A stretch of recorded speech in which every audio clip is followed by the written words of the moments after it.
Students, today I will be discussing with you all what are the requirements for a successful fish farming or fish culture. In previous classes, we have discussed about what is meant by pisciculture or fish farming, uh, which countries are the leading producers of fish supply to the world. We have also discussed that in India, which states are the pioneer suppliers of fish requirement in our country. We have also discussed about the characteristic a fish must possess so that they can be cultivated in fish farming, giving the maximum yield. We have also discussed about how a fish stock is created for fish farming. आज हम लोग fish farming की सफलता के लिए किन किन चीज़ों का हमें ध्यान रखना होता है इसके बारे में हम बात करेंगे। पिछली क्लासेस में हम लोगों ने फ़िश फार्मिंग क्या है वो हम डिस्कस कर चुके हैं। मछलियों में किन गुणों का होना आवश्यक है एक सक्सेसफुल फ़िश फार्मिंग के लिए वो हम बात कर चुके हैं, और किस प्रकार से हम हमारे फ़िश स्टॉक को प्राप्त कर सकते हैं, यानी फ़िश के संग्रह को हम प्राप्त कर सकते हैं हमारे फ़िश फार्मिंग के लिए, इसके बारे में हम बात कर चुके हैं। एक सक्सेसफुल फ़िश कल्चर के लिए या फ़िश फार्मिंग के लिए हमें कुछ बिंदुओं का ध्यान रखना होता है, जैसे जिस जगह पर हम हमारे फ़िश कल्चर को एस्टैब्लिश कर रहे हैं उस स्थान का हमें विशेष ध्यान रखना होता है कि किस जगह पर हमने हमारी फ़िश फार्म को एस्टैब्लिश की है, वहाँ पर जो ज़मीन है उसकी क्वालिटी बहुत इम्पोर्टेंट बिंदु है जिस पर हमें विचार करना होता है। किस प्रकार के पानी का हम उपयोग कर रहे हैं हमारे फ़िश को ग्रो करने के लिए उसका हमें विशेष ध्यान रखना होता है। किस प्रकार की सीडलिंग यानी कि फिशलिंग हम यूज़ कर रहे हैं हमारे फ़िश फार्मिंग के लिए, वो भी बहुत ही मुख्य बिंदु है फ़िश की सक्सेसफुल फार्मिंग के लिए। हम किस प्रकार के फीड का यानी खाद्य पदार्थ का इस्तेमाल कर रहे हैं हमारे फ़िशेस को ग्रो करने के लिए, वो बहुत महत्वपूर्ण बिंदु है। इस तरीके से एक वैज्ञानिक तरीक़ों का इस्तेमाल करते हुए सोच विचार कर अपने बुद्धि का इस्तेमाल करते हुए कोई भी व्यक्ति एक सक्सेसफुल फ़िश फार्मर हो सकता है।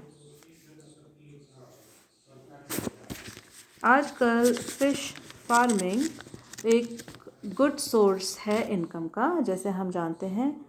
अतः इसके निर्माण रख रखाव पूर्णतः तकनीकों पर आधारित व वैज्ञानिक तरीक़ों पर आधारित होता है।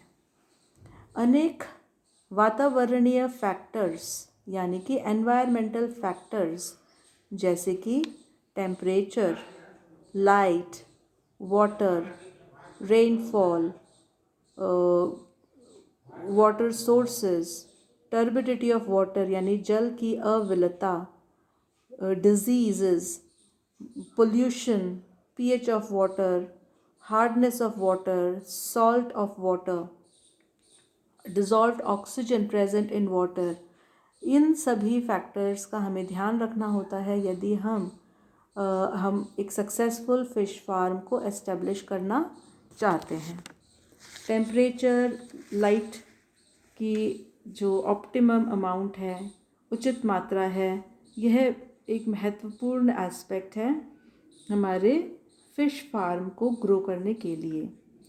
मछलियाँ एक क्रिटिकल टेम्परेचर यानी कि एक क्रांतिक तापक्रम के नीचे प्रजनन करने में असफल होती है, तो हमें हमारे फिशरी या जहाँ हम हमारे फ़िश फार्म को ग्रो कर रहे हैं वहाँ का तापमान एक मुख्य रोल प्ले करता है हमारी फ़िश फार्म की सक्सेस के लिए।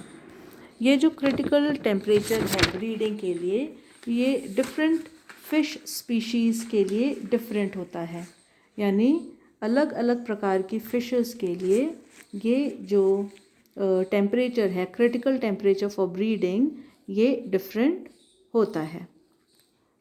यदि हम फ़िश कल्चर प्रोग्राम को हमने स्टार्ट किया है तो हमें यह समझना आवश्यक है कि यह एक जटिल प्रोग्राम होता है और इसका मैनेजमेंट बहुत ही कुशल तरीके से व प्रशिक्षित व्यक्तियों द्वारा ही संभव होता है।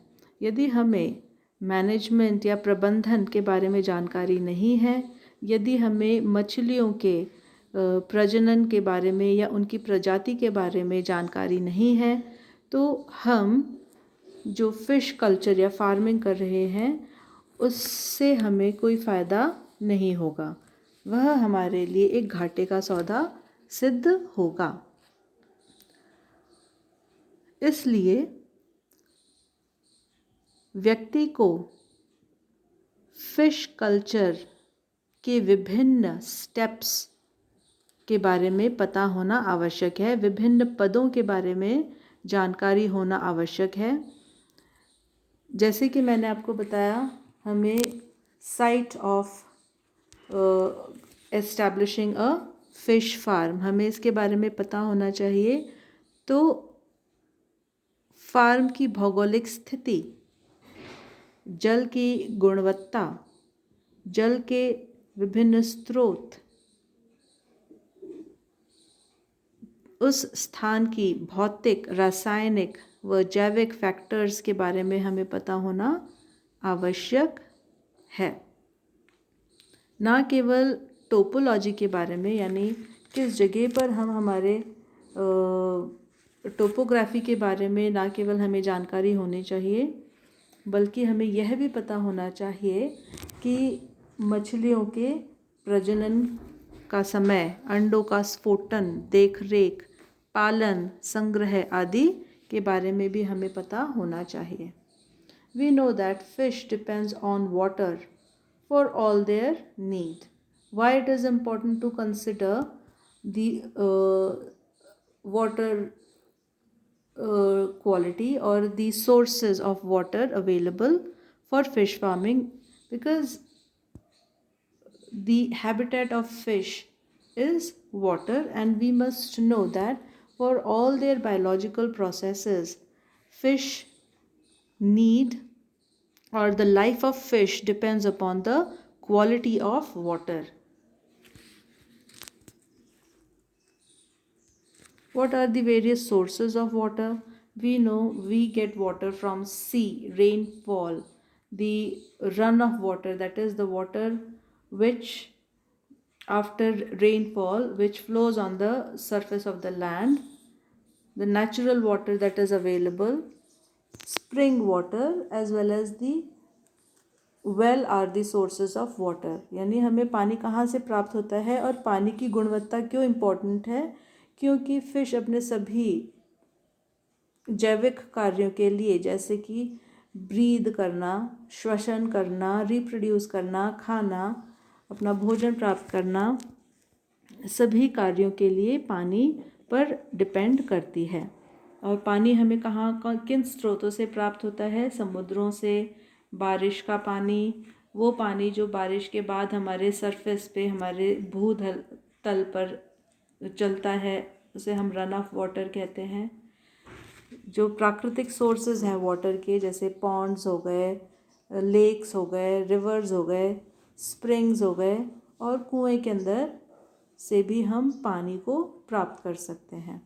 The quality of water must be available at all times and in adequate supply. तो पानी जो है वो उचित मात्रा में और सही पानी, जो पानी हम इस्तेमाल कर रहे हैं उसका pH, उसकी कठोरता, उसके अंदर ऑक्सीजन की अवेलेबिलिटी, उसकी टर्बिडिटी आदि बहुत ही महत्वपूर्ण रोल प्ले करती है यदि हम सक्सेसफुल फ़िश फार्मिंग करना चाहते हैं। तो फार्म में जल भराव हेतु झरने, नहर, कुएं आदि का होना आवश्यक होता है, ताकि जल की आपूर्ति उचित मात्रा में की जा सके। ऐसे में झरने जो बरसात में भरने के उपरांत बहते हों का चुनाव इस कार्य हेतु नहीं किया जाना चाहिए। क्यों? क्योंकि यह पानी कुछ समय के लिए ही उपलब्ध होता है और कुछ समय के बाद यह पानी हमें उपलब्ध नहीं होता है। एक फिश फार्म में अनेक छोटे छोटे ताल या क्षेत्र मत्स्य पालन के विभिन्न कार्यों हेतु बनाए जाते हैं। जब हम एक बड़ी तादाद में, बड़ी लागत में फ़िश फार्मिंग कर रहे हैं तो हमें छोटे छोटे ताल या क्षेत्र का निर्माण करना चाहिए ताकि हम हमारी फ़िश फार्मिंग को सक्सेसफुली कर पाएँ। हम अलग अलग ताल बनाते हैं या वाटर एरिया बनाते हैं जो कि अलग अलग नामों द्वारा हम नॉमेनक्लेट करते हैं। एक जो ताल है उस पर हम केवल ब्रीडिंग के लिए मछलियों को रखते हैं। दूसरा जो ताल होता है वहाँ पर हम हमारे फर्टिलाइज्ड एग को रखते हैं ताकि उनमें से फ़िश जो है वो हैच हो पाए। ऐसे पॉन्ड को हम हैचिंग पॉन्ड भी कहते हैं या हैचिंग हापा भी हम कहते हैं। जहाँ हम मछलियों को प्रजनन के लिए रखते हैं ऐसे स्थान को हम ब्रीडिंग पॉन्ड या ब्रीडिंग हापा भी कहते हैं।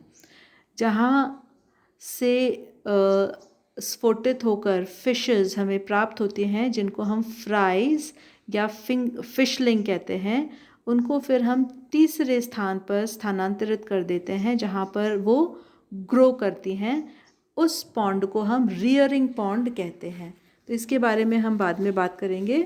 अभी जब हम पॉन्ड के बारे में बात कर रहे हैं तो सबसे पहले हमने बात की कि जो स्थान है जहाँ पर हमने हमारा फ़िश फार्म एस्टेब्लिश किया है वह उचित जगह पर होना चाहिए। उसकी जो टोपोग्राफी है वो उचित होनी चाहिए। फॉर एग्ज़ाम्पल हम डेज़र्ट रीजन के अंदर हमारा फ़िश फार्म हम नहीं एस्टेब्लिश कर सकते। हिली रीजन में हम हमारा फ़िश फार्म जो है वो एस्टेब्लिश नहीं कर सकते। जो स्थान हम चुनते हैं फ़िश फार्मिंग के लिए वह उपयुक्त होनी चाहिए। दूसरा जो पॉइंट इम्पॉर्टेंट है फ़िश फार्म एस्टेब्लिश करने के लिए वो है अवेलेबिलिटी ऑफ वाटर। जिस पानी को हम यूज़ कर रहे हैं हमारे फिशरी या पॉन्ड के फॉर्मेशन के लिए वह गुड क्वालिटी का होना चाहिए।